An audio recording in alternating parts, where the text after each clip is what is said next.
In this market, some uncertainty going on, but we are seeing other creative structures in the real estate space, whether it might be a carve out or spin-off.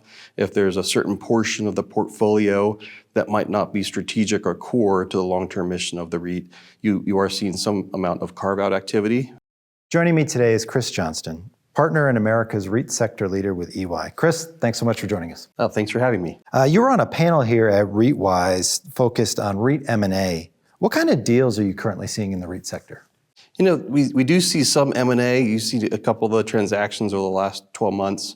But right now, what we're seeing in pockets, either single asset, large purchases, depending on the sector, or some portfolios of size, but we're not seeing the same public-to-public REIT M&A that we had seen historically. The other things that we are seeing, depending on the sector, many of the public non-traded REITs and the life cycle REITs, they've mostly gone through most of their kind of liquidation phase. So many of those have kind of played out, but we are seeing some settling in the other non-traded REITs, the larger shops, on making sure their share redemption plans are in place and seeing some transactions there where they're both buying and selling and optimizing those portfolios.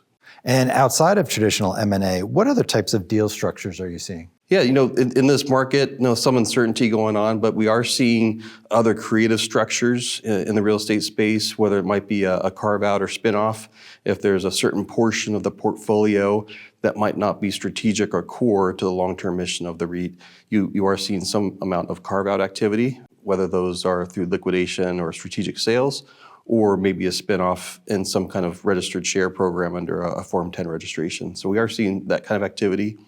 In addition to that, we are seeing heightened JV activity, so maybe de-risking the portfolio and getting some money off the table. So some joint venture activity and some continued growth in international expansion. So we are seeing creative structures there. And given the current uncertain economic outlook, do you have a sense of whether 2025 transaction activity will pause, or will we continue to see REIT share repurchases?